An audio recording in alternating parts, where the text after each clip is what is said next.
So today we are very fortunate that we are having Her Grace Preethi Vilasini Mataji to enlighten us on Valmiki Ramayana. Today is the sixth part of Yuddha Kanda, and today we will hear about Ravana's second chance. Kumbhakarna appears in the battlefield. So thank you so much, Mataji. Thank you so much for your nectarian pastimes of Lord Ramchandra. So as Ram Navami is about to come, so we can hear more and more about Lord Ram. So thank you so much, Mataji. Now you can take over the call. Thank you so much. Hare Krishna. Thank you so much, Prathamadri Mataji. My dandavats to everyone on the call. So we are continuing to see from Valmiki Ramayana. This is Yuddha Kanda, part 6. I'll start off with the prayers.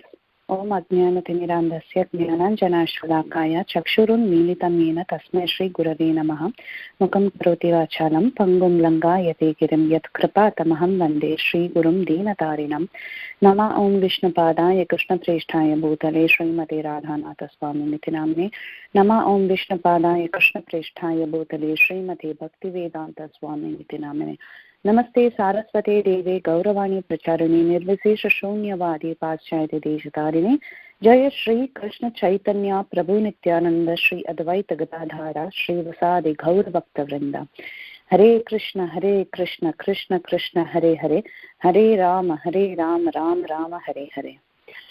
Offering prayers to Valmiki, Hanuman and Lord Sri Ramchandra.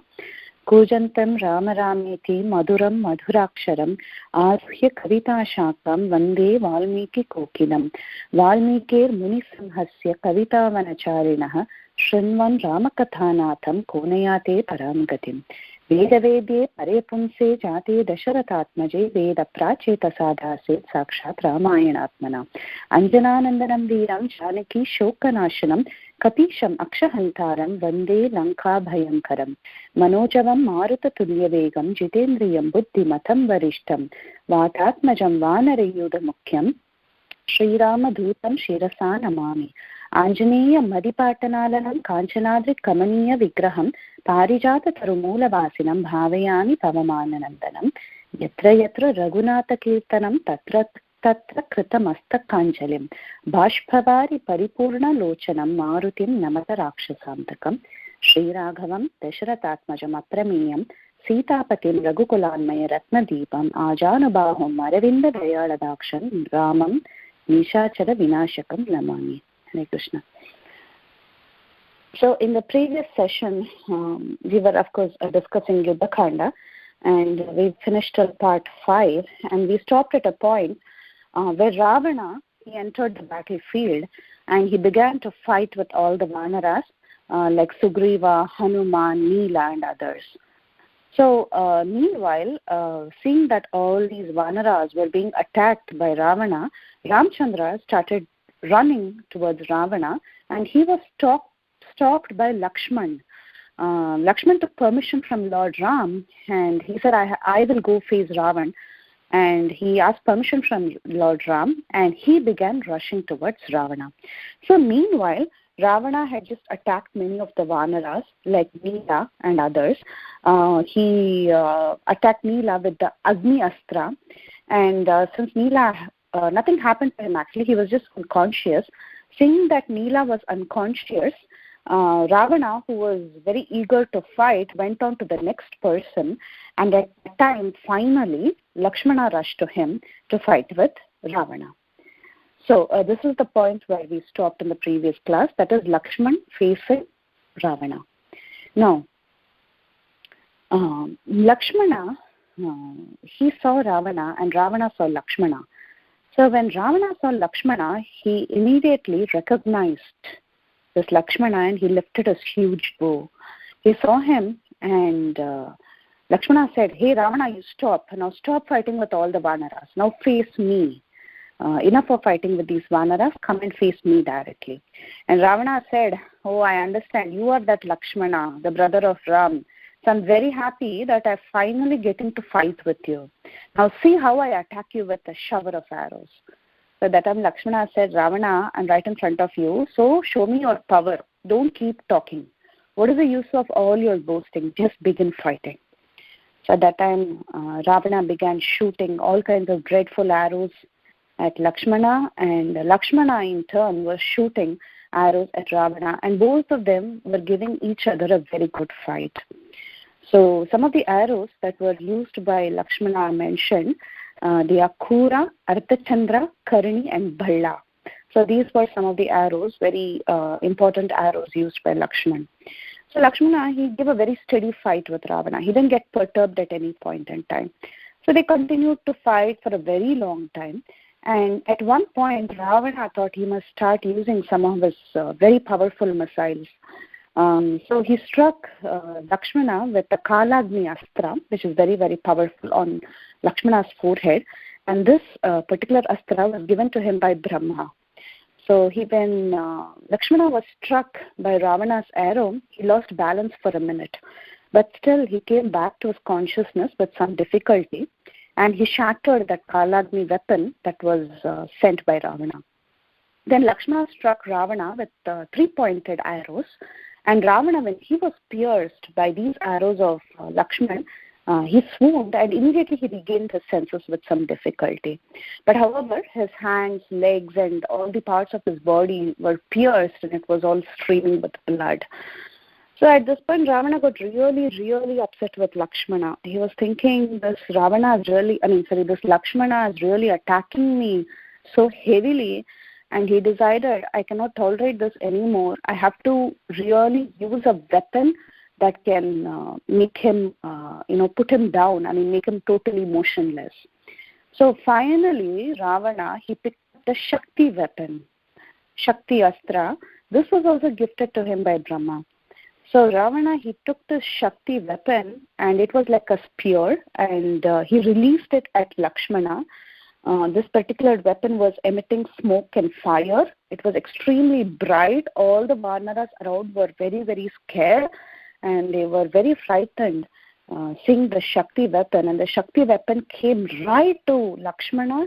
It struck his chest, and the brother of Bharata, the younger brother of Bharata, who's known as Lakshmana, fell down when his chest was struck with this very, very, very powerful Shakti weapon. So this mighty Lakshmana, struck by the spear called a Shakti, fell down on earth. Now, Ravana, when he saw that the Shakti weapon had struck this brother of Bharata, known as Lakshmana, and he was fallen down on the ground, immediately Ravana rushed at him, and he wanted to capture him and take him away as a captive to Lanka. The idea was, if he takes away Lakshmana, immediately Ram will be very disturbed, and Ram will eventually die in the battlefield if he knows that something has happened to Lakshmana. So he seized Lakshmana's hand. Lakshmana was fallen down on the ground. He went and he seized his hand, and he tried to lift Lakshmana. Now this Ravana, extremely powerful. His arms, they were like huge mountains, each of his arms.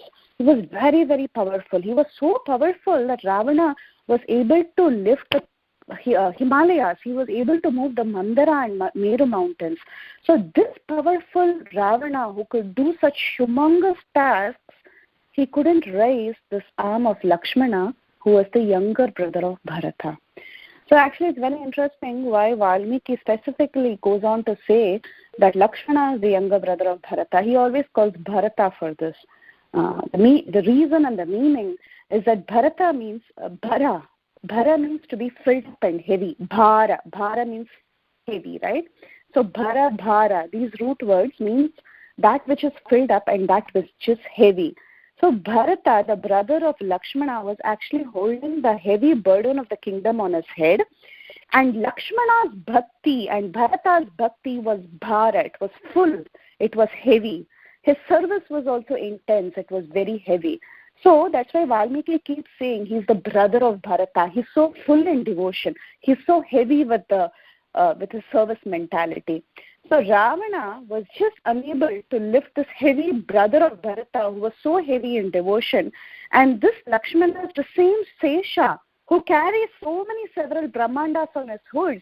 and all these Brahmandas, they appear like small mustard seeds. So this great Lakshmana was lying there. How can Ravana lift him of all people? Approaching a great devotee should be done with love. It should not be done with a careless attitude. We cannot think, we can just manipulate a devotee the way we like. So we cannot handle a devotee the way we like. If we do so, the devotee will keep away from us and we will be deprived from his mercy. So this is what Lakshmana was exhibiting there. Ravana was not even able to move him by 1 inch. He just couldn't even pull him up there. He was trying so hard and he couldn't move Lakshmana. Then seeing all this, Hanuman was around. He became very, very angry. And Hanuman came rushing to that place, and being a devotee, he just couldn't tolerate the way Lakshmana was lying down and Ravana was trying to take him captive. So he rushed towards Ravana and very, very angrily he struck Ravana on his chest with his fist, and with that huge blow that Hanuman gave, Ravana fell down on his knees onto the ground and he started bleeding profusely. Blood was coming out from his face, from his eyes, from his ears, and he was now motionless. Then Hanuman, very, very easily, he went to Lakshman. He lifted up Lakshmana's arms and brought him to Rama's presence. Very easily. He didn't have to, exert all his power or, like how Ravana was trying to lift Lakshman. No, he just did it really, really smoothly, very fast. He took Lakshmana, he pulled Lakshmana up and he brought him to Ram's presence. So that Lakshmana, whom Ravana, the great demon of so much strength, was unable to move, became so light as a feather for Hanuman, who was a simple Vanara. Why? Because of the friendship, because of the great devotion of Hanuman towards him. So, and immediately when Hanuman lifted Lakshmana and took him away, that spear that had hit Lakshmana's chest just instantly dislodged. It was magical. It just instantly dislodged from Lakshmana's chest and it went back to the chariot of Ravana. So like this, Lakshmana was revived. Hanuman came and he lifted him up and Lakshmana was revived. He was taken back to Ram. So when Ravana, he was fallen down on his knees and profusely. He was unconscious in the battlefield and he was in quite a bad condition at this time. So he went back to his chariot and he was trying to regain his consciousness. And when Ramchandra saw all this, he saw the state of Lakshmana, he saw how Ravana was attacking all the Vanaras so heavily. Ramchandra could not tolerate this attack.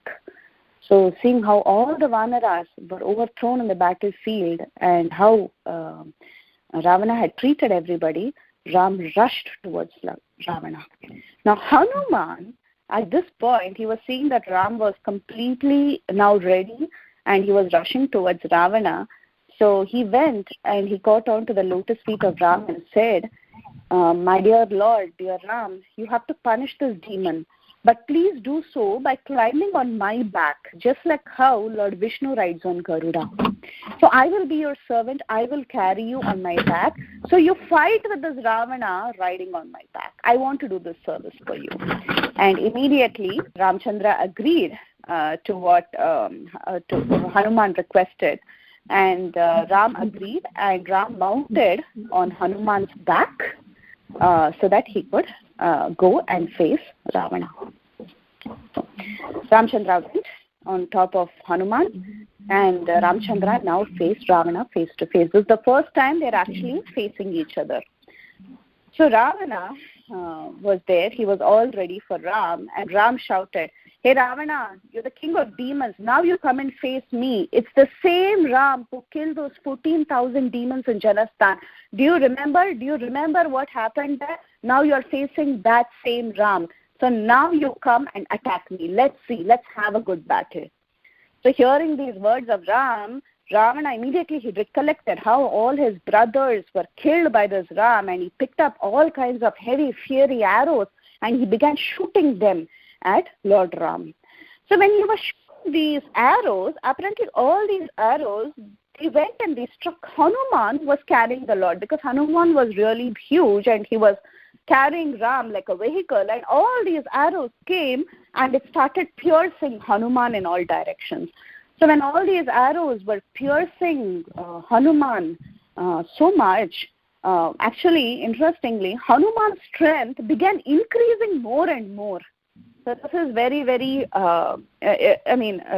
something that doesn't happen like that. Hanuman's strength started increasing more and more as more of the arrows of Ravana were falling on him. How did this happen? It happened because he was completely absorbed in the service of Lord Ram. So the empowerment was there with Hanuman because he was absorbed in Lord Ram's service. So seeing that the devotee was attacked like this by Ravana, Ram got very angry. He got even more angry, and he just couldn't see his devotee being hurt like this. And Ram could not tolerate the way all these arrows were coming and striking his devotee. He got really, really furious. So he started releasing a series of arrows, and all these arrows, these were infused with the anger of Ram. Why was it infused with the anger of Ram? Because his devotee was being hurt. So you can see how powerful these arrows released by Ram were.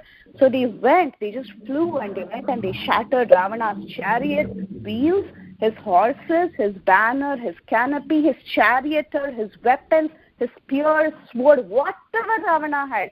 Everything was shattered and everything just fell down. And with great force, Ram, he released a weapon right onto Ravana's chest, and Ravana fell down. So at this point, Ravana was completely smashed. He was fallen down. He lost everything. He lost his charioteer, he lost his chariot, he had lost his weapons, he lost everything. And there was a fiery arrow that came and hit his chest, and even Ravana fell down. So this was pretty much the end of Ravana. Okay. Now at this point, if Ravana had kept down his bow, if he had decided, I will surrender, this is enough, I will surrender. If he did not have the desire to continue the war, actually, Ravana would have become the winner. He would have won the battle. Why? Because when we lose in front of the Lord, that is actually when we win, because the Lord accepts us. And He sees to it that we become victorious. However, Ravana was not so fortunate. And because Ramchandra was compassionate at this time and Ravana was not so fortunate, he did not have that much sense. Ram, seeing Ravana was swooning, being very magnanimous, he took up one arrow that was shaped like a crescent moon and he used it to shatter the crown of Ravana on the battlefield. And Ram declared at that time, Ravana, you have actually accomplished a very great task. You have killed so many of my brave warriors. These Vanaras were so brave. You have killed so many of them. You even attacked Lakshmana very, very, in a very brave manner. You have come and seen me face to face. But now you have fallen down. Your crown is shattered. The chariot is shattered. Your charioteer is gone. Your weapons are all gone. And you failed to surrender. So at this point, you're fallen down helplessly. In this condition, I really don't want to kill you. I don't want to kill you. He says, Prayahi janami ranardi tattvam pravishya rati chararajalam tvam avishya niryahi rati chadhanvi tada balam prekshayasi nirathasta. Hey king of demons, Ravana, I know that you're very tired now of the battle. So you go. I'll give you one chance. You go back to Lanka. Go, regain your breath, regain your energy, and come back in your new chariot with your bow and with your new chariot here. Come and stand on your chariot and come and fight with me again. Come back fully equipped. Get back all your weapons and come back again. You go today and come back tomorrow. I will wait for you. I give you a chance. But tomorrow, when you come back, you just decide that by any chance, you want to surrender. You want to give back Sita. Come back with free hands. I will accept you. So saying like this, Ramchandra, he released Ravana. He said, you're not in a very good condition and it is sunset now, right? So it's sunset and you're very tired. You go home, relax, and come back. And I'll be waiting for you here. I'm ready for anything. If you think you want to surrender, you want to give back Sita, I'll be very happy. I'll be very, very happy. But if you still think you want to fight with me, I'm ready for that also. Go and come back. So like this, here, Ramchandra, he decided to give Ravana one chance.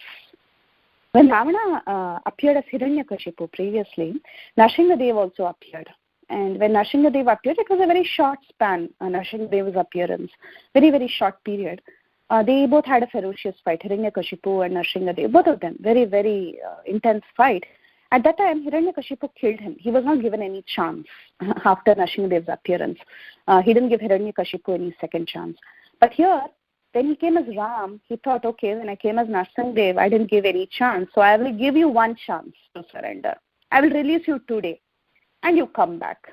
And interestingly, during Krishna, when he came as Krishna and and the same Ravana, the same Hiranyakashipu came as Shishupala, he was given magnanimously 100 chances, and yet Shishupal failed to surrender till the end. So, of course, we know that finally when Jagai and Madai were there, they were rectified. They were not killed, but their demoniac tendencies were killed, and finally they surrendered to Lord Chaitanya. So this was a huge journey. The Lord is very magnanimous. He keeps giving chances. So Ravana, he was given a chance and he returned to Lanka. And meanwhile, in the battlefield, Ram, it was sunset time and everyone was very tired. So Ram arranged for drawing out all the arrows from the bodies of the Vanaras and also from Lakshmana, whatever arrows were there. All these arrows were withdrawn and everyone were healed. They were given medications and they were healed and everyone rested well. So then Ravana, he returned back to Lanka and his palace, and now for the first time ever, he was afflicted with fear. He knew what fear means. He was so fearful of Ram's arrows. His pride was humbled. His senses were troubled. Now, when I say his pride was humbled, it was only for some time. It was not like he was completely humbled. This happens many times with many of us. Some days we feel very humbled, but then our pride comes back. So same thing happened with Ravan. It just came back after some time. But anyhow, for that momentarily, Ravana, he went home, back to his palace, and he was actually very, very fearful. For the first time, he felt what real fear is. And all his senses were troubled and he was maddened. He was thinking, he was recollecting how these arrows of Ram came and attacked him like that. And immediately he was thinking, oh, somehow I must conquer this Ram, but I will not surrender. Who is he to give me a chance? I won't surrender to him. No way. And he began to get retrospective. He was thinking about what all had happened. So he was thinking, I am Ravana. How did I lose? Whatever penance I had performed in the past has actually become a waste.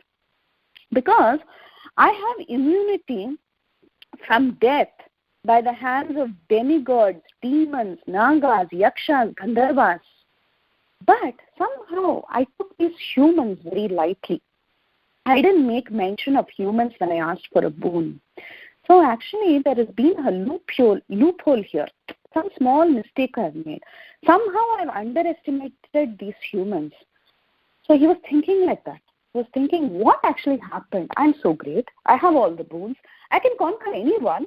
But how did I lose in front of this small human being like Ram? What went wrong here? So he began to think like that. Now, for us, there are a couple of things here.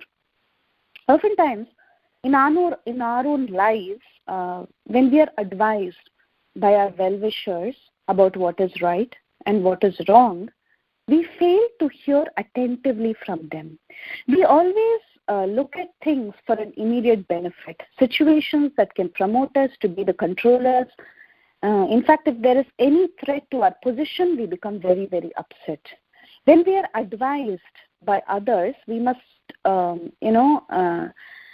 we must hear to it properly because certain activities can result in heavy repercussions in the future if we don't take these advices seriously. When we think we know better, who is he to advise me? I'm the one who's going through this. I will handle it properly. And if we don't listen carefully, then we may be in trouble. There may be something really good in the advice when others tell us. It may be good in the long run. We may not be able to see it immediately, but definitely there'll be something good in the long run. So we should not decide to ignore these valuable words and have selective hearing. Anything that appears to sabotage my ideas of being the controller, I will not hear. This happens to us in many ways. So Ravana, same thing with Ravana. He was told several times to give back Sita. He was told, you're not aware of what you're getting into. And Ram is no ordinary human. In fact, he was even told by many of them that you don't even have immunity against humans. You only have immunity against demigods, nagas, yakshas, and others. Don't take humans lightly. He was advised. He was advised by Vibhishan. He was advised by so many people in his assembly itself, by his mother, by his uncle, by so many people. Everyone told him, don't take this lightly. In spite of all this, he was just told, see, this is a simple solution. Everyone told him, just give back Sita. Anyhow, you have so many women. You have wives and you have taken so many people by force. What is your problem? Why are you so particular about Sita? Just give back Sita. This was the advice given to him by so many people again and again and again. But he refused to listen because he thought, hey, I am Ravana. I can handle anything. No one can attack me. And if I desire something, it has to happen. I am the controller. So that attitude was there. So he had selective hearing, and suddenly one day he realizes, one fine day after facing Ram, face to face he went and he lost in front of Ram, and he realizes, oh yeah, whatever they told long time back is true. I just didn't listen. But it was a very late realization. Second thing, one may think that he can outsmart demigods and great authorities like Brahma by asking all these clever boons to fulfill their desires. And Brahma and other demigods, when they are approached by demons like Ravana, they very well know that in spite of granting these boons to such demoniac people, there will be some loophole that the demon will not know, and eventually he'll be destroyed. And also sometimes it may even happen that Brahma or other demigods may not even think too much about the loopholes. They may not think, they'll just give the boon without thinking much. Why? Because they're very confident that somehow the Supreme Lord will solve the problem for them. The Lord will find a way, even if there is no loophole in that boon asked, the Lord will create a new situation in which he will solve the problem. Just like how Hiranyakashipu, the same Ravana in his previous birth, same story. He had a boon that no one can kill him inside or outside. No man or no animal can kill him, neither morning nor night time, neither inside nor outside, with weapon, without weapon. So many conditions Hiranyakashipu put, and everyone thought this is the end because Hiranyakashipu has got so many boons. He can never be conquered. Everyone thought like that. But Lord Narasimha, he outsmarted everybody. He created a situation in which there was a loophole. He could actually conquer Hiranyakashipu. Even the demigods were so surprised. Oh, this is interesting. Narasimha took a very interesting form, and he had an interesting strategy to actually kill Hiranyakashipu. So, however smart we may be, if we actually don't control everything in our lives. I mean, we cannot really take complete control. If Krishna decides, he will easily outsmart us and he'll find a way to crush our ego. So these are the two things that we can learn from the retrospection of Ravana. He was thinking, actually, I have made a mistake. I didn't listen to the advice, and I thought I was too powerful because I had all these boons. So, the problem with Ravana was that he was extremely overconfident that nothing could happen to him. Now then, Ravana, he began to think further about all his purses. He was thinking, it's not only that I had these boons that makes me very strong, and I thought I could conquer the world with all these boons, but ultimately there have been some loopholes in these boons. He was thinking like that. And not only did he think about his boons, he also thought about his purses. What are the negatives? What are the curses that I have? He thought, this Ram is the son of Dasharath, and he is born in which dynasty? In the Ikshvaku dynasty. In the past, Ravana, he had a curse from a king by the name Anaranya. This Anaranya was born in the Ikshvaku dynasty. In the past, Ravana had conquered him in a battle. And when he was insulted and when he was humiliated by Ravana and he was conquered in the battle and he was about to die, at that time, this Anaranya, he pronounced a curse on Ravana. He said, Ravana, hey, terrible demon, you're taking us too light. But, mark my words, in my race, there will be a human who's born and he will come and slay you in the battle with all your sons, your ministers, your armies, your horses and your charioteers. So everybody will be killed by one who's born in the Ikshvaku dynasty. So he recollected that curse. Next, he was thinking, formerly I was cursed by Vedavati when she humiliated me. The same Vedavati, I suspect, has come back as Sita. That's why I'm suffering like this. Because the whole problem started when he brought Sita here. Then he thought, I was also cursed by Parvati. Parvati cursed me. When Ravana was trying to move the Kailash mountain, Parvati was very disturbed. She cursed him, a woman will be responsible in crushing your ego and killing you. So he had a curse from Parvati. He had a curse from Nandishwara. Nandishwara, he cursed Ravana, saying that you're laughing at me. Once Ravana laughed at him, looking at his appearance. So he said, you're laughing at me and making fun of me? Okay, monkeys will be responsible for your end. So monkeys, human being, woman, all these people together, they're going to kill Ravana. And then he also remembered the curse by Ramba, Punjigasthala. We have discussed all these in the past. Vedavati, Ramba, Punjigasthala. These were the women that were that Ravana misbehaved with. And also several other daughters of sages and demigods had cursed Ravana, saying that a woman will be responsible for his death. So all these words were coming true. They were all, he was just putting the puzzle together. He was thinking, human being, woman, Vanaras, everything is coming together. So he was thinking like that. He was thinking, actually the words of these sages and these great people, they never go wrong.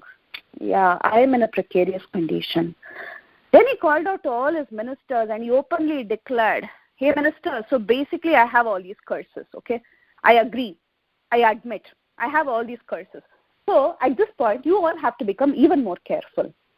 So you have to become very careful, very vigilant. Make sure that the army is stationed properly and fight with even more vigor because I have so many problems now. Now, he was thinking of solution. Ravana was thinking, okay, what can be done next? How can we get more powerful? How can we go in all vigor and attack those Ram and Lakshman? So he began to think like that, and immediately he thought of his brother Kumbhakarna. So he called out for some demons, and he told some very powerful demons, asked them to go to the peak of the Charya mountain. There is a mountain called as Charya mountain. All of you go there, and my brother Kumbhakarna is sleeping there. So I want you all to go and wake up that Kumbhakarna, and only Kumbhakarna can save us in this condition. And then the remaining part of his army, he calls the army leaders and he tells them, now Prahasta is dead. He's not there. So now you should be even more vigilant, because when Prahasta was there, he was the leader. He gave very good instructions to guard the gates and all that. But now you should do it with double vigilance. You should be even more careful because he's not there. So one direction, he sent his army to make sure that all the gates were protected and asked them to be extra vigilant. And another set of demons he sent to this Charya mountain to go and wake up Kumbhakarna, who was in his deep slumber. He was sleeping very peacefully. He was sleeping very happily. He was free from all anxieties. Now this Kumbhakarna, he sleeps for months together. And interestingly, just 9 days ago, he was awake and he was talking to Ravana in this assembly. And only once in 6 months he wakes up, and just 9 days ago he was awake. He gave some advice to Ravana and he went back and he slept. So now Ravana is telling, go and wake him up now. So he said only Kumbhakarna at this point is capable of killing all these Vanaras and Ram and Lakshman in the battle. If Kumbhakarna is awakened, there will be no worry for me and surely I'll be victorious. What is the use of this Kumbhakarna if he's always sleeping? He's so powerful. If he cannot help me during such a crisis, what is the use of him? So go and immediately wake him up. So hearing all these words of Ravana, all the demons, they briskly marched and they went to this huge mountain and they arrived at the cave of Kumbhakarna. Now this part of the Ramayana is kind of intense description because Valmiki goes on and on and on describing about how Kumbhakarna was awakened. So we'll try to make it a little short, but it was very interesting, so I couldn't help skip this whole part. So we'll just see what happened, how they went and they woke up Kumbhakarna. So they all went and they reached the door of the cave, and it had a huge door, and the entire region where Kumbhakarna was lying had an area of 1 yojana in all directions, and it was full of beautiful fragrances inside, smelling very nice. Now, these demons, they were trying to open the door of the cave. So it was a huge door. Somehow these demons opened the door. Okay, once they opened the door, the demons started flying out in all directions. They were being thrown away by force of winds. Okay, it was and how can a cave have winds? It was not wind actually, but it was Kumbhakarna's breath. Kumbhakarna was breathing like as if it was a storm. He was breathing so hard that all the demons were flying out in all directions. And then they understood, okay, Kumbhakarna is really breathing, so we have to be careful. And all the demons, very carefully, avoiding the trajectory of his breath, they started crawling and they slowly entered the cave, which was decorated so beautifully with all these heavenly fragrances and gold and diamonds and all these precious jewels. So in the center of the cave, this huge Kumbhakarna was sleeping very blissfully. So Kumbhakarna was looking like a huge spread out mountain. He had huge legs, huge hands. He was breathing like a serpent, and his nostrils and his mouth, they looked like huge wells. The smell of putrid meat was coming out from his breath. And somehow these demons, they managed to crawl inside and they climbed up onto him and they tried to wake him up. So they were using different methods to wake him up because this is an untimely thing, right? Kumbhakarna is not used to waking up so often. He wakes up only once in 6 months. So it's just been 9 days and these demons are trying to wake him up. So they were trying all methods to wake him up.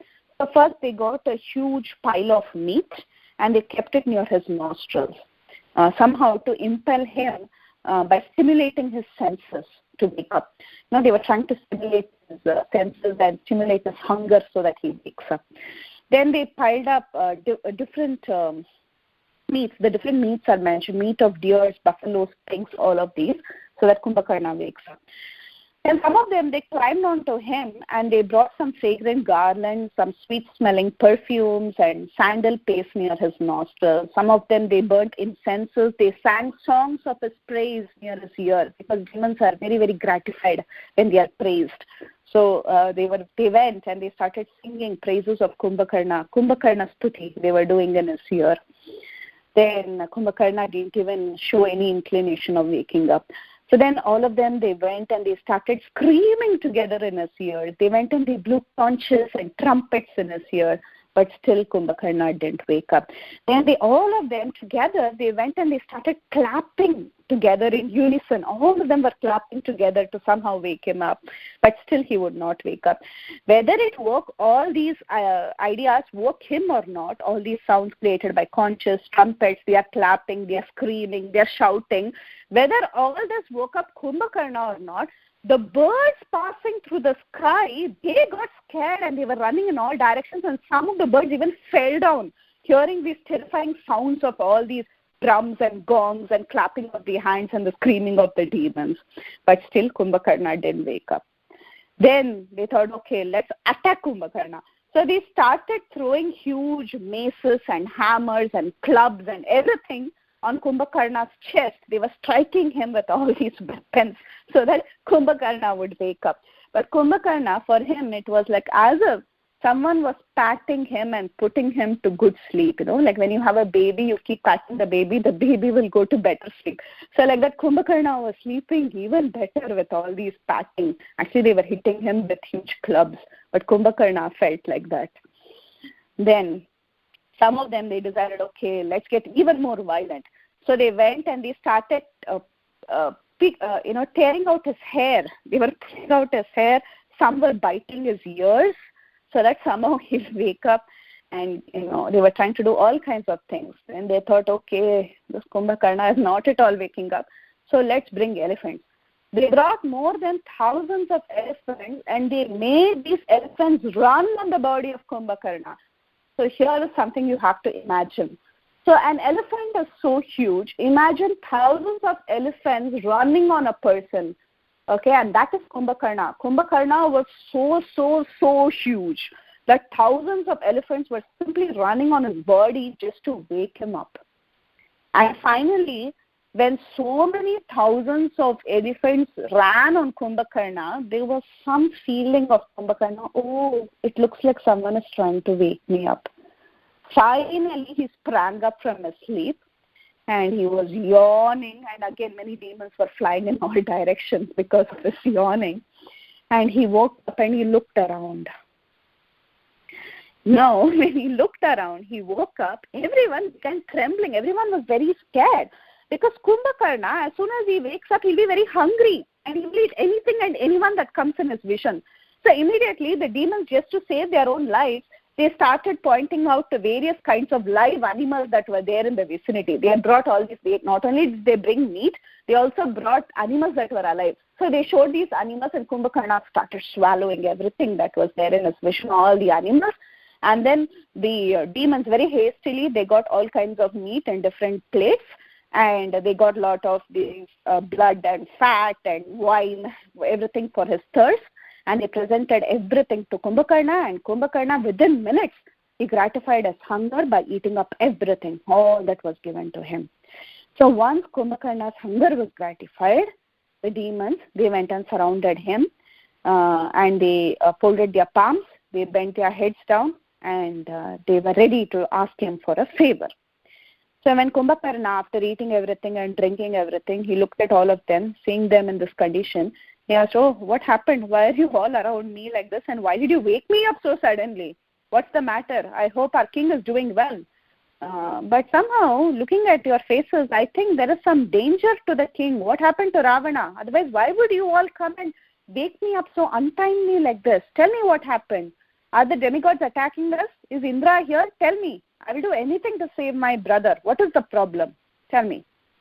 So at that time, Yupaksha, one of the ministers of the king, King Ravana, he actually folded his palms and he told Kumbhakarna, hey prince, there's actually no threat from the demigods, but a simple human being is driving us crazy. And Vanaras have come with that human, and these Vanaras are taking different forms, like in the sense they're taking huge forms, that's what he means. Like they are suddenly becoming small, suddenly becoming big, like that. They are coming and they are attacking Lanka. And Ram and his Vanara army is attacking us for taking back Sita Devi. This is the problem. So then Kumbhakarna, he rolled his red hot eyes and he told Yupaksha, hey Yupaksha, now itself I will go and I'll kill that entire army of Vanaras. I'm very, very hungry. I will just go swallow everybody, and only after finishing everybody I will go and see my dear brother Ravan. Then Mahodara, he stepped forward and he told Kumbhakarna, I think it's better that you first see Ravana, hear his plan, think about the advantages and disadvantages, and if the matter is okay, then based on Ravana's instructions, you go to the battle. So Kumbhakarna said, okay. And some of the demons, they went running to Ravana and they reported the matter to Ravana that Kumbhakarna was awake. So they said, hey Ravana, Kumbhakarna, your brother is now awake, and he wants to know whether he should go directly to the battlefield or see you first. Then Ravana said, no. First bring him here. I want to talk to him. I want to give him instructions. Ask him not to go there directly. So then Kumbhakarna, he got up, he went, he washed his face, he took his bath, he refreshed, He wore nice garlands, he wore nice ornaments, he drank more than 2,000 pitchers of wine and energy drinks that were presented by all these demons. And then Kumbhakarna started off feeling very, very energetic. He started walking. Now, when he was walking, you can imagine how huge Kumbhakarna was. He started walking, and he was walking towards the palace of Ravana. Now, when he started walking with his huge steps, the whole earth was trembling. It was like an earthquake when he was marching. And some of the Vanaras who were far away with Ram camping away, they saw this huge figure marching towards the main palace, and all of them were terrified. They were running towards Ram to take shelter under his lotus feet. They had never seen something like this. The whole earth was shaking. They were like, what is this? What has happened? And everyone went and took shelter of Lord Ram's feet. And when Ram caught sight of this huge figure wearing such beautiful golden ornaments and a huge crown, he asked Vibhishan, hey Vibhishan, who is this? Who is he? He's got such a huge body. Tell me whether he's a demon, whether he's one of your brothers, or he's an evil spirit, or what is he? I've never seen such a creature in my life. What is this? So at that time when Ram asked Vibhishan this question, Vibhishan said, he is the Kumbhakarna. He is the powerful son of Vishwas. He's my brother. He's Kumbhakarna. Don't take him lightly. This Kumbhakarna has conquered Yama, he's conquered Indra, he's conquered so many demigods in the battle. And he is one demon who's so huge that no other demon can match his size. He's the biggest demon we have.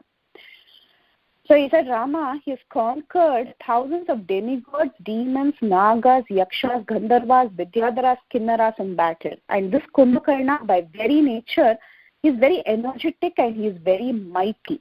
And listen to some things about him. As soon as he was born, he was afflicted by hunger. He ate thousands of living creatures as soon as he was born. And when so many living beings were eaten because of his presence, many people were frightened, and then they went and told Indra about this matter. They reported this matter to Indra that Kumbhakarna, after his birth, he's been eating so many kinds of living creatures alive. So it so happened that later Indra had a big fight with Kumbhakarna, and he was very angry with Kumbhakarna that he used his weapon, his thunderbolt weapon. Indra has this thunderbolt, Vajra, right? He has this thunderbolt. He struck Kumbhakarna with his weapon, and Kumbhakarna was very angry that Indra struck him, and he pulled out Airavata's tusk. Airavata is the elephant of Indra. So he pulled out the elephant's tusk and he struck Indra's chest with that. So they have had a very tough fight, and even Indra is terrified of Kumbhakarna. And later Indra even reported this matter to Brahma, and all the sages and all the demigods, all of them, they have given so many complaints to Brahma about Kumbhakarna. And on hearing all these details from Indra and all the demigods, Brahma was made aware to be careful about the boons he gives to Kumbhakarna. When Kumbhakarna did austerities to please Brahma, he made sure that instead of giving a boon, it would actually be a curse to Kumbhakarna, and Kumbhakarna would remain sleeping all the time. So actually, we know this entire story that Kumbhakarna and his brothers like Ravana and others, they did different austerities to please Brahma. And when Brahma appeared in front of Kumbhakarna, Kumbhakarna actually wanted to ask for a boon. And Saraswati, it is said, who's Brahma's consort, she sat on the tongue of Kumbhakarna and made him ask Nidra Eva instead of Nirdevata. Instead of Kumbhakarna desired to ask for a world without the devas, demigods. Instead, he ended up asking, just give me only sleep. So since he was given this curse, Kumbhakarna went and fell down at the feet of Ravana. And Ravana was very, very perplexed. Oh, what is this? This Kumbhakarna is going to sleep to eternity? He got really scared. So he went and he asked Brahma, see Brahma, you are the great-grandfather of Kumbhakarna and myself, and you cannot do this to your grandchildren. So your words never proved to go wrong. So there's no doubt about it. He cannot sleep perpetually. So give him some break, some space in between, like even some time for him to wake up and walk and do some activity. So at that time when Ravana requested Brahma like this, Brahma said, okay, Kumbhakarna will sleep for 6 months and he'll wake up for 1 day in between.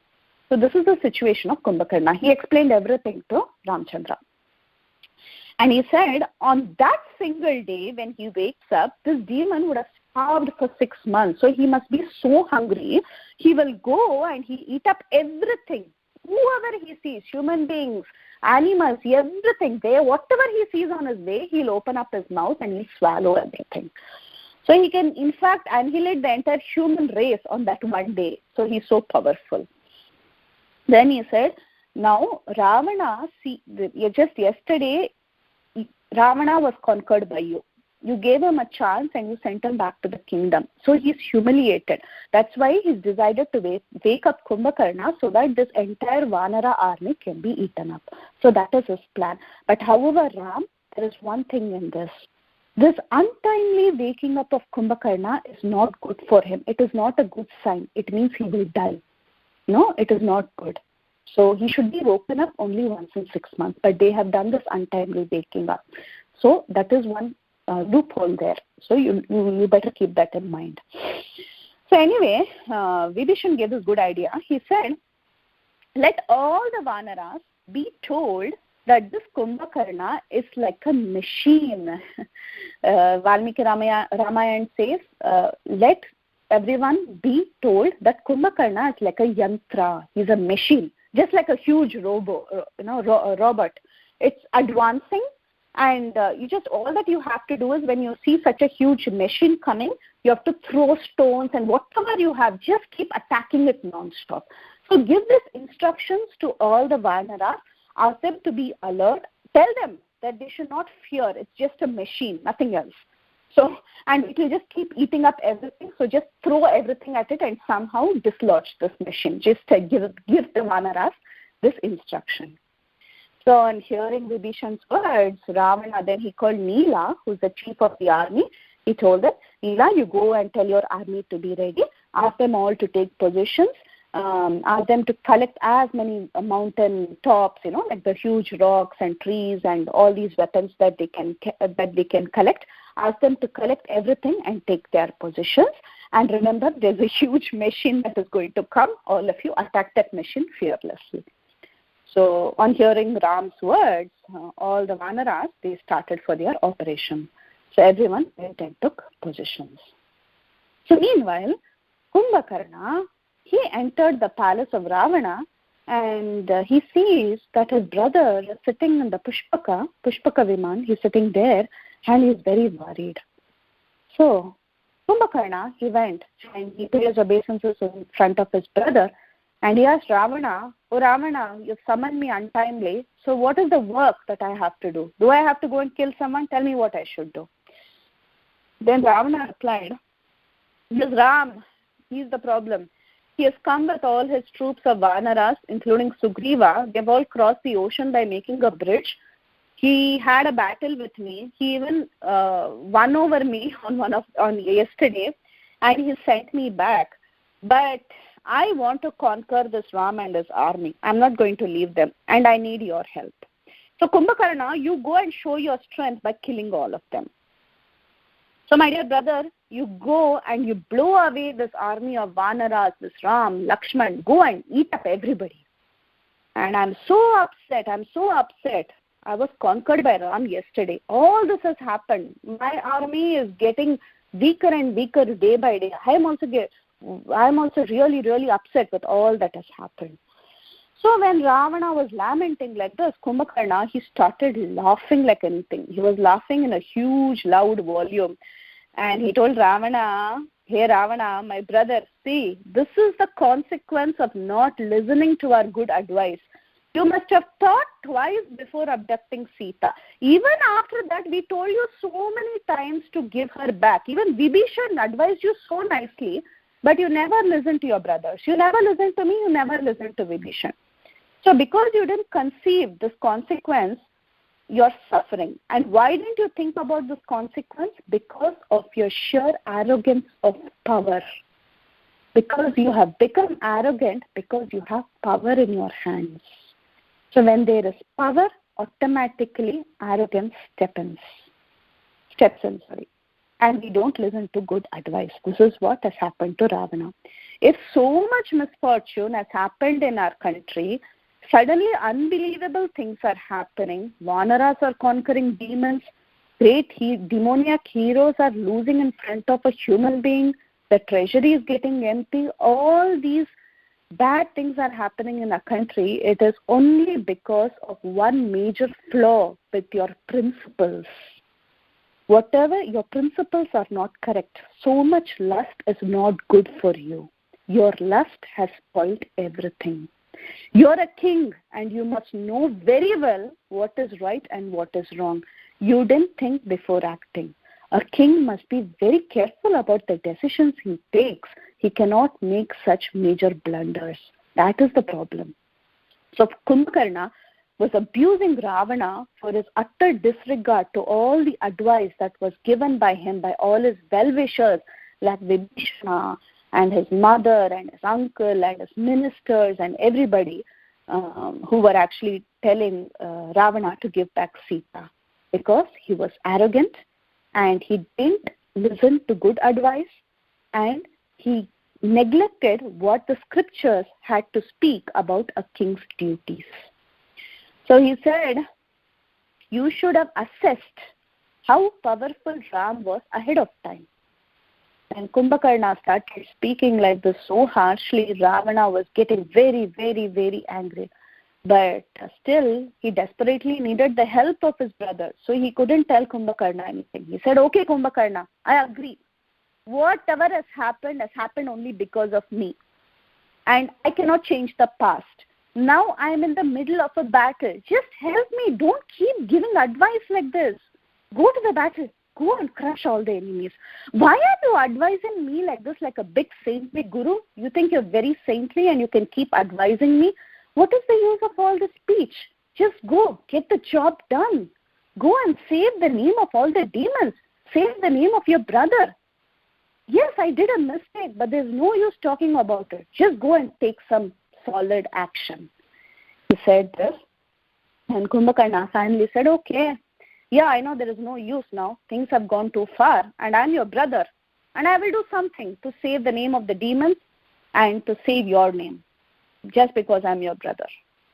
Then anyway, Kumbhakarna, he reassures Ravana, and he promises Ravana that he will go and he'll eat up all the enemies and he will destroy the entire Vanara army. So he says, I will go right now, I'll eat up everybody and I'll kill everyone. Even the heaven is not enough for my food. I'm so hungry. So I will definitely go to the battlefield. Then he finally, after all this heated talks, finally Kumbhakarna, he says, okay, brother, you're my brother. You just relax now. Go, take rest. You have given me this responsibility. Now it's my duty. I will take care of the war. Today you make merry, you drink nicely, and you go and sleep well. So before Kumbhakarna set out the next day, there's some more things that happened in the assembly. So that day itself, when they were discussing like this, and Kumbhakarna gave his assurance that he will take care of everything. And before he set out, at that moment, Mahodhara, he was around. He was the one who went to wake up Kumbhakarna, and he was there in the assembly when this conversation was going on between Kumbhakarna and Ravana. So Mahodhara, who was around, he very excitedly, he began to speak to Kumbhakarna. He said, Kumbhakarna, don't go single-handedly to the battle to fight with Ram. Take a big army with you. I will also come. All of us will go together and we will have a strategy to face this Ram. Ravana, listen to me. I have a very cool strategy. I will tell you what to do.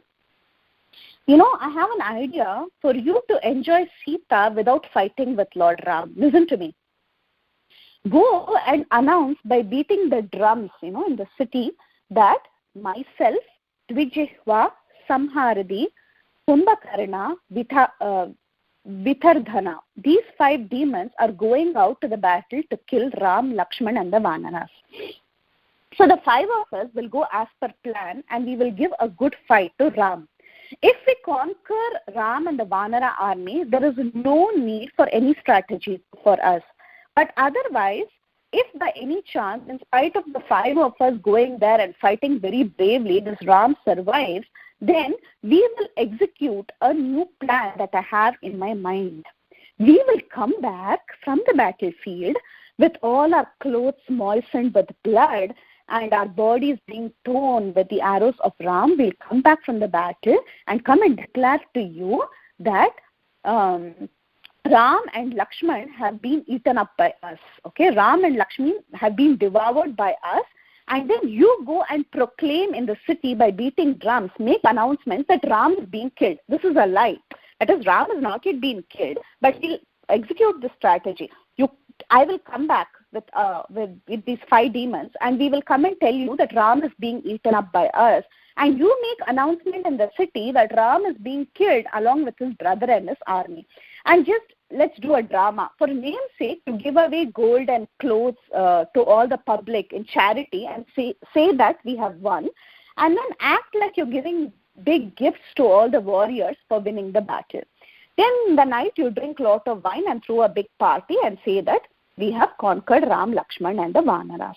So like this, when you lie like this rumor will spread in all directions. It will be a thick rumor.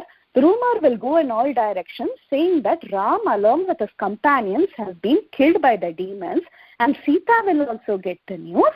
And then you can approach Sita privately and tempt her with gold, grain and all kinds of luxuries and nice jewelry and precious stones, and tell her that this Ram is no more, he is dead and you have no other choice, just surrender unto me. So by this false pretense, creating fear and anguish in Sita's mind, Sita, who's thinking that her husband is dead, will submit to you reluctantly. Reluctantly she'll submit to you, but she'll submit to your will. So like this, you can enjoy Sita. So he gives this fantastic plan. And let us implement this, he tells. It's a wonderful idea. Let's do this. So this idea of Mahodara very much sounds like the political stunts of Kali Yuga. Anyway, even in those days, Ravana had such crazy advisors. However, when Kumbhakarna heard this, he was highly irritated. He said, what? What kind of stupid advice are you giving? What kind of strategy is this? Only cowards speak like this. Because you're scared of a war with Ram, you're giving such crazy advices. You're so hopeless. Only because of advisors like you, this kingdom is suffering like this. So when Ravana heard all this, he started bursting into laughter. He started laughing so hard. And he said, yes, Kumbhakarna, whatever you said is true. Even Ravana found this advice very absurd. He said, this Mahodara is actually scared of Ram and you are very brave. You go and fight these Vanaras. And he said, Kumbhakarna, there's no one equal to you in your friendship and strength in my eyes. So you go ahead, you march into the battlefield and go and destroy all the enemies and bring me victory. Then Kumbhakarna said, I don't need these stupid demons to come with me. I'm going to go all alone by myself. I don't need their help. I don't need such silly strategies. I'm going to go and face all of them. So Kumbhakarna set out to the battlefield. I want to finish Kumbhakarna's fight and then we'll stop. I'll just take a few minutes more. Okay. So finally, when Kumbhakarna entered the battlefield, all the Vanaras, they were all stationed. They were all ready. They were holding huge rocks and trees and mountain peaks, and they had taken position. And now they were told that this is like a machine. Just go and attack this machine. So all of them, they briskly ran towards Kumbhakarna. Now this Kumbhakarna was very, very angry, and he was marching in the battlefield. And he had huge legs and hands. He was really big. So while he was walking, he started smashing all the Vanaras under his feet in every single step he took. Not only that, when he was walking, he just caught 20, 30, 40 Vanaras by his hands and he was putting them into his mouth. He was devouring everyone, just like how Garuda will eat his prey. So like this, the Vanaras were terrified and they ran in all directions. And however, they were given confidence by Angada, and the Vanaras decided to face him. Dvivida, one of the important Vanaras, he hurled a huge mountain peak towards Kumbhakarna, but it missed the target and it fell on the horses and elephants and chariots of Kumbhakarna. Dvivida hurled another mountain and some of the demons were killed. Then Hanuman went forward and he struck Kumbhakarna with a huge mountain peak and injured him very severely. In reply, Kumbhakarna struck Hanuman's chest with his trident. Then Kumbhakarna struck some of the Vanara chiefs who attacked him. Some of the Vanaras, they tried to ascend on his body, because they started climbing on his body, and they were attacking him with their nails and fists and teeth and arms. And in response, Kumbhakarna just destroyed all the Vanaras with his trident. He just started poking everyone who was there on his body, and he just threw away all the Vanaras. So Angada attacked Kumbhakarna, and Kumbhakarna attacked Angada. Angada fell down, he became unconscious, and then finally, after attacking so many Vanaras, Kumbhakarna went and attacked Sugriva. Now, Sugriva was very, very brave. He struck Kumbhakarna on his chest with a huge mountain peak, and the mountain actually broke into pieces because Kumbhakarna was so big. Then Kumbhakarna, who was very, very angry, he took a huge trident and he struck this trident on Sugriva. And while he was striking this trident on Sugriva, Hanuman came in between and he took a rock and he struck the trident, and the trident was thrown away. So finally, Kumbhakarna, he took a huge mountain crust and he put it on Sugriva, and when this huge rock came and fell on Sugriva's head, Sugriva fell down unconscious. Now when Sugriva fell down, just like how Ravana was trying to take Lakshmana, in a similar fashion, Kumbhakarna neared Sugriva and he carried Sugriva on his shoulders and he started marching towards Lanka. He took Sugriva captive. Now this is a strategy. Sugriva was the king of the Vanaras. So if the king is taken captive, then the Vanara army will automatically lose their power. All the Vanaras were shocked. They were seeing that their king was taken captive, and they all became terrified.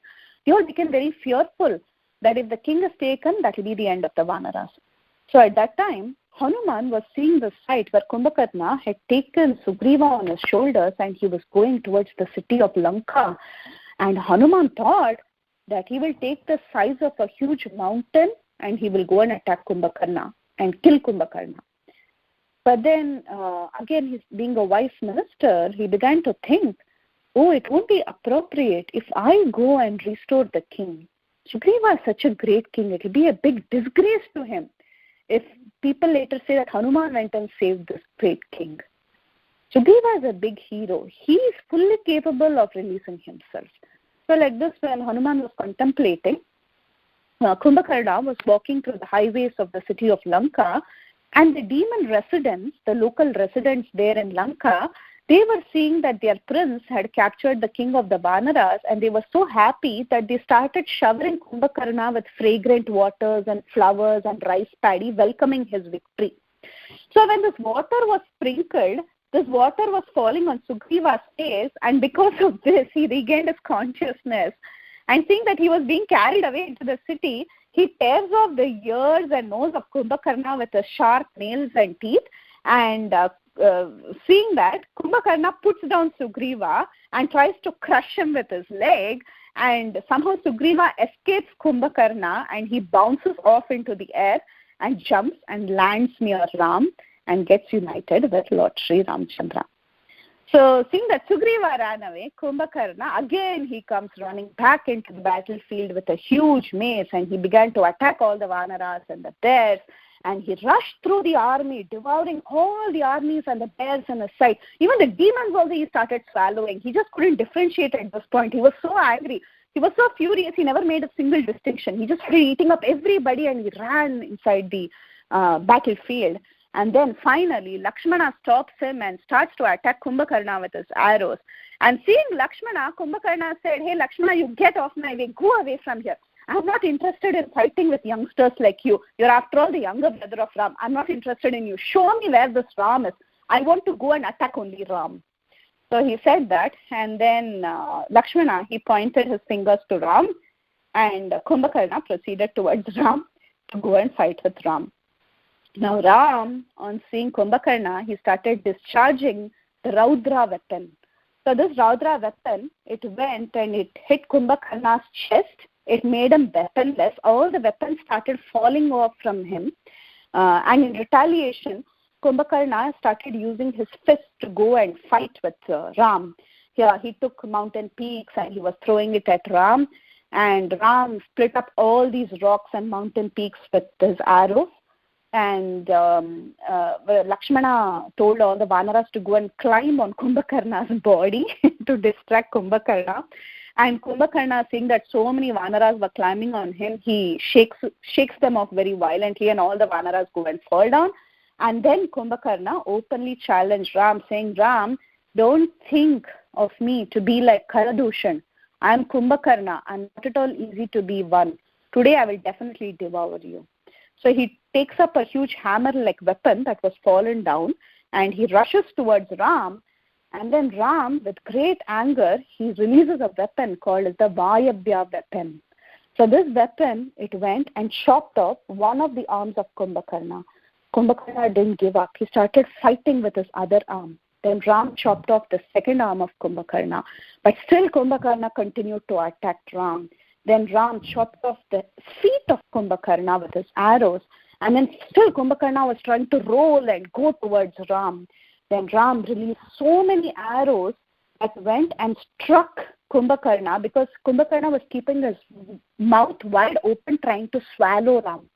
So at that time, Ram released several arrows that went and hit his mouth and made him speechless. He was unable to speak, and he moaned with so much difficulty, and he almost became unconscious. But then still he tried to somehow go and capture this Ram. So finally Ram used the Aindrastra weapon and he slashed off Kumbhakarna's head, and Kumbhakarna fell dead. So the head went flying to the city of Lanka and landed there, smashing several high-rise buildings and highways in the city of Lanka. Even at this time, Ram was very careful. He didn't make Kumbhakarna's body and his head fall on the Vanaras and kill tons of Vanaras. He didn't do that. Rather, he made the head go and fall in Lanka city, smashing all the buildings and highways, and the remainder part of his body, the torso, it was sent to the ocean. It went and it fell inside the ocean. And all the Vanaras and the demigods, everyone, they rejoiced and they celebrated Ram's victory over Kumbhakarna. So Kumbhakarna was finally dead. So we'll stop here.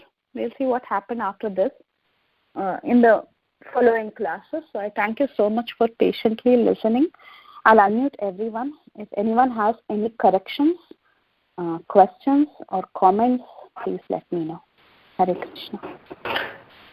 Hare Krishna Mataji, very wonderful, very explanation also. Thank you very much. Hare Krishna Pramodika Mataji, thank you for your blessings and presence. Hare Krishna. I need blessings. Hare Krishna Preethi Vilasini Mataji, thank you again for taking us back into the battle of Ravana and Rama.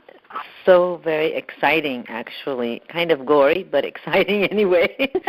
I was just thinking, it's just so that how selfish Ravana was, Oh, yeah. I was thinking, of course, it reminds you of, and his brothers are, and his brothers in so many ways try to guide him, even though they're Rakshasas. And, of course, even their misguided loyalty, Maricha as well as Kumbhakarna, both of them told him, don't go there, you need to, take our advice, it's a bad idea. And yet they stood behind him, and Vibhishana also gave him that advice, but then he didn't. So it just was reminding me that sometimes we have to make decisions that are apparently against family, but are ultimately for our benefit, So, and also for the benefit of them also in some cases. So it just seems, like I said, it's a example for us that you can be loyal to family, but sometimes loyalty is not the best policy. So you have to be very, very intelligent in the decisions you make and understand the repercussions more than immediate satisfaction or immediate apparent rectification of a situation. So thank you very much, Preethi. Very true, Mataji. Even in Krishna consciousness, this misguided loyalty becomes a big problem. So it is very important for us to be aware of what the situation is, what is right, what is wrong.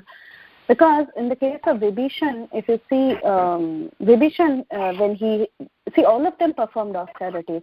Ravana performed austerity, Kumbhakarna, Vibhishan, everyone performed austerities. But when Vibhishan was asked, what do you want for the austerities that you have performed, Vibhishan stood by dharma. He said, make sure that I'm always on the side of dharma, even under dire circumstances. Even if the circumstances very, very critical, even then I should stand by dharma. So that was the request that he had. And you can see that coming into play. See, this is a very tense situation. It's about standing by the demons and being united and all that. But even at this time, Vibhishan had to take a tough decision. It was not easy, but he just wanted to stand by dharma. Whereas Kumbhakarna, like you were mentioning, his loyalty was misguided. It's not always about being loyal. We should see what is right and what is wrong and then take a decision about what we have to do. Very beautifully said, Mataji. Thank you.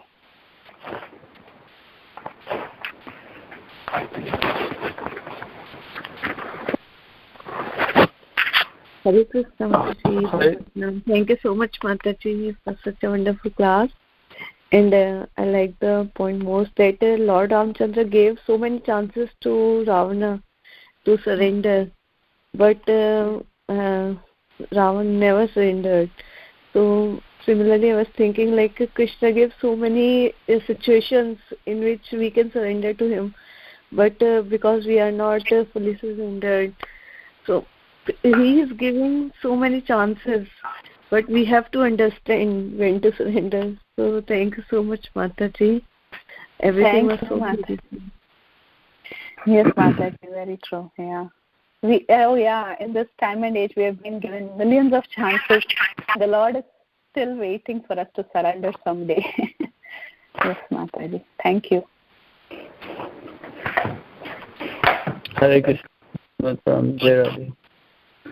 Hare Krishna, Prabhu. Dandavats. Jai Radhe. So thank you very much. Very wonderful class. It's enjoying and soothing. Coming for the Ram Navami, it's very nice. I really appreciate, Hare Krishna. Thank you. Thank you so much, Prabhu. Thank you so much for your association. Hare Krishna. Shri Valmiki Ramayan की जय, श्री राधा गोपीनाथ की जय, कोटि कोटि दंडवत प्रणाम to Preethi Vilasini Gopi. Thank you very much. That when you are explaining the Leelas, you also feel it. And how nicely you involve in the Leelas that we also joined with you. Thank you very much. And especially Dandvat, 100 Dandvat to you that you will arrange. All preachers are coming every day and preachers. We are so fallen soul, not able to go Bhakti Vishya class because of some restriction. Only temple is not enough, Mataji. Thank you very much for your arrangement that every day morning class and afternoon class we are able to hear. 100 and with always Srila Prabhupada and Gurudev. Preethi Vilasini Gopi ki jai, Gurudev ki jai, Srila Prabhupada ki jai. All glories to your sincerity, Gopi Mataji. Thank you so much. Thank you for being with us. Hare Krishna. Hare Krishna, Mataji. Dandavats. Hare Krishna. I was wondering if you could just repeat a little part of the story that I didn't catch properly. The reason that what was it that Kumbhakarna was trying, the boon that Kumbhakarna was trying to get, but instead, because I think he said the mantra wrong, maybe, he got sleep instead. Mm-hmm. He wanted to do Nirdevata, that is a world without the Devata, the demigod. I'm sorry, that's what I didn't get. A what without the devata? Nir devata, N-I-R. Nir devata nidra eva. So it's like missing a syllable in between, or juxtaposing. When you juxtapose two syllables, it gives a different meaning. Like nir devata nidra eva, irda and dira. So he messed up that part. So he was trying to get what again? Oh, he was trying to have a world without the devatas. Oh, a world. That was the word I couldn't get. World. Right? Okay, so he was trying to get a world without devatas, but again, repeat, he said, what did he say instead of the right thing? He said what? Sleep only. I want sleep only. I know, but in the Sanskrit, how do you say? Oh, nidra eva. Nidra eva. Yeah. And instead, he should have said nirdeva. Yeah. Yes. Perfect. Okay. Thank you very much. Okay. Thank you, Mataji. Hare Krishna.